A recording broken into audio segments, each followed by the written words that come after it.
Ketika lihat Om Deddy Corbuzier itu, apa yang dia katakan tuh saya nunggu-nunggu karena memang semuanya bernuansa Lu nunggu gua filsafat. kepleset ya? Kagak.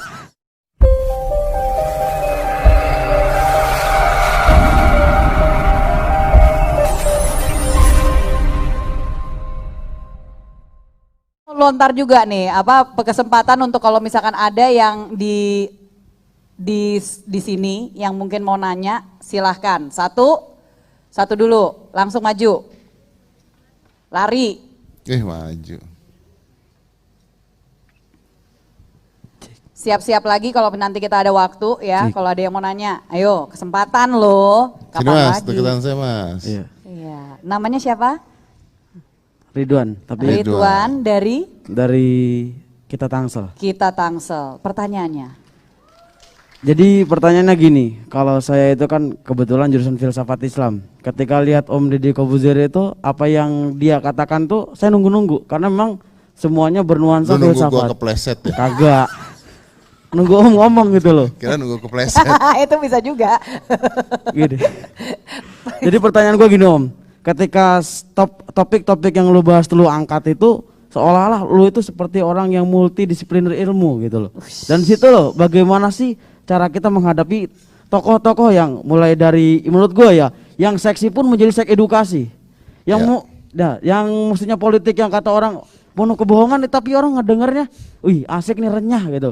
Tetap bohong gitu. Iya. Kagak juga maksudnya. Kagak juga, Nah ya. itu pertanyaannya bagaimana lu bisa mengemas semenarik itu dan lu bisa nyambung gitu, TikToknya bagus gitu loh. Itu Oke. aja mungkin. Walaupun mungkin itu bukan bidangnya dia Nah, gitu ya. itu yang gua bingung terus itu. Bingung dia sampai bingung loh. Oke, iya sih. Jangan-jangan dedinya juga bingung. Gua juga bingung. tapi actually thank you, itu bagus banget pertanyaannya. Oke. Bagus Thank banget. you. Thank you, makasih. Iya. Mantap loh pertanyaannya, good. Nggak kepikiran. Gimana kok bisa nyambung sama semuanya, Dad? Dari yang namanya ketua MPR, terus ketua DPR, terus habis itu dengan apa? Candy dan dengan ya kan? Iya, jadi kemarin tuh heboh sekali di podcast saya karena kedatangan Syekh Ali Jaber pada saat kecelakaan tersebut ya. Mudah-mudahan beliau udah sehat, tapi beliau udah sehat sekarang. Alhamdulillah. Wah itu heboh. Terus besokannya ada Dinar Candy gitu kan. Orang-orang ini gimana sih? Iya, katanya jomplang gitu kan. banget Oh gitu. jomplang banget sih gitu ya. Tapi buat saya gini, saya karena saya juga bukan pemuka agama gitu ya. Saya tuh orang awam sekali. Buat saya setiap manusia punya hak untuk bicara. Semua orang bisa bicara, semua orang boleh mengungkapkannya. Masalah kita setuju nggak setuju itu urusan lain. Tapi inilah Indonesia gitu. Indonesia ini adalah di mana kita bineka tunggal ika, berbeda-beda tapi bersatu. Jadi semua orang mau yang dari toksik sampai pahlawan, mereka punya isi kepala yang kita bisa dengarkan sebenarnya. Bisa didengarkan.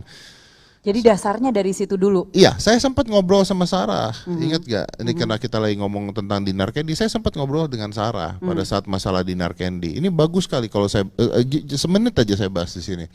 Kenapa Dinar Candy saya undang di sana? Ingat gak dulu ada selegram yang jual keperawanan? Ingat? Sampai heboh banget, ingat? Saya undang gak? Enggak saya undang. Karena menurut saya itu masuk ke area pornografi, jual diri dan sebagainya menurut saya. Dinar Candy kenapa saya undang? Menurut saya ini orang pinter.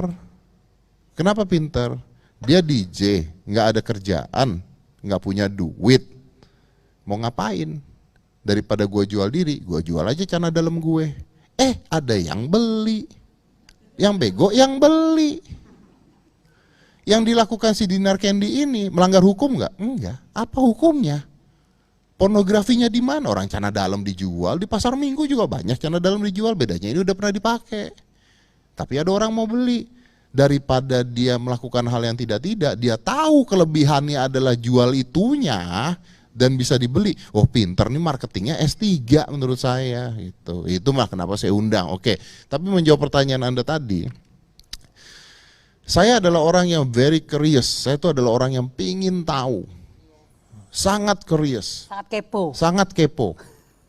Dan saya bukan orang pintar. Saya nggak pinter, saya nggak ngerti macem-macem, saya nggak pinter, tapi saya orang yang pingin tahu. Jadi ketika ada seorang politikus datang ke sana, saya pingin tahu isi otak mereka tuh apa, kenapa begini Pak, kenapa begitu, harusnya begini, harusnya begitu, ini begini, itu sebagai orang awam. Ketika orang lain datang lagi, saya juga pingin tahu. Dan karena kekepoan saya bisa berjam-jam ngomong sama orang, karena gua kepo, gua tuh pingin tahu. Nah, saya selalu bilang ke anak saya, don't be smart. Jangan jadi pinter, tapi be curious. Yes. Karena kalau be smart, Anda bisa sok pinter. Iya. Tapi kalau curious, Anda nerima Iya. ilmu tersebut gitu Iya. loh. Dan terus bisa menggali Betul. dan bisa meluaskan jaringan juga kan? Betul, dan bisa meluaskan jaringan. Karena itu adalah curiosity gitu, itu curious. Kayak contohnya tadi saya lagi ngomong, saya bercanda sama Sarah kan tadi kan, Sarah bajunya bagus banget, nempel sama apa namanya Pilu. Ya, bantal gitu ya. Bantal. Kenapa saya ngomong gitu? Satu bercanda, tapi I'm curious gitu ketika gua ngelihat, gue tuh punya curiosity yang besar banget. Nah, kok sama gitu? Iya. Kok sama? Apakah ini disengaja? Oh, Itu enggak. saya bisa ngomongin tentang ini 1 jam kalau mau gitu loh. Mungkin saja ini disengaja karena ini sponsor. Enggak ya? Enggak. Iya deh. Enggak sedalam itu. Iya deh, saya berhenti ngomong. Masih harus nyari-nyari soalnya. Oh, masa sih? Jadi gini, bro, jawabannya adalah be curious. Karena by being curious, karena Anda ingin tahu, Anda akan belajar. Dan sekarang tuh Anda bisa belajar di Google, bisa belajar di dimanapun Anda bisa belajar. Nggak perlu belajar di sekolah. Dimanapun Anda bisa belajar. Lewat podcastmu aja bisa belajar. Oh ya. Yes. Ya, banyak ilmu yang ada di podcast gue yang gue baru tahu tuh banyak. Kayak kemarin saya bahas tentang vaksin.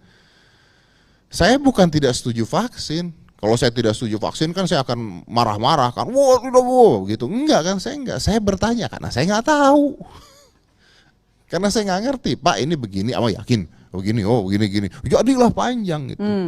Jadi sebenarnya itu kontennya belum dipersiapkan sebelumnya. Belum dipersiapkan sebelumnya. Enggak cari tahu dulu seperti apa, baru pas di situ memang nanya. karena Memang mau tahu. nanya. Memang nanya, bener-bener nanya. Sekarang misalnya ada vaksin ya pasti pertanyaannya aman apa enggak. Ya. Oh aman, kok bisa aman? Karena begini-begini Bapak yakin? Yakin karena begini, yang bikin Bapak yakin siapa? Ada penelitian begini, penelitian dari mana Pak? Jadi kepikiran kalau misalkan anak kecil yang nanya terus. Inilah kenapa orang Indonesia akhirnya tidak bisa seperti itu. Karena dua, karena satu, orang tuanya tidak mendukung anaknya untuk bertanya. Yes. Yang kedua, karena sekolah tidak mendukung anaknya untuk bertanya. Zaman dulu saya sekolah mana boleh nanya sih? Kalau salah ya udah salah gitu. Salah ya salah. Orang tua bilang A ya pokoknya A. Enggak Iya. bisa begitu. Iya. Nah, Anda harus punya, kalau Anda mau maju, Anda harus bertanya terus Yes. menerus. Jangan pernah berhenti bertanya. Membangun critical thinking. That's what I want to say. Membangun critical thinking. Be critical. Be critical ya. Be critical. Beda dengan Mengkritik dengan hanya untuk mendengar suara sendiri. Iya, beda dengan mengkritik dan toxic itu beda. Tapi Yes. be critical. Be very critical. Mantap. Gitu. Mantap. Tepuk tangan dulu. Luar biasa.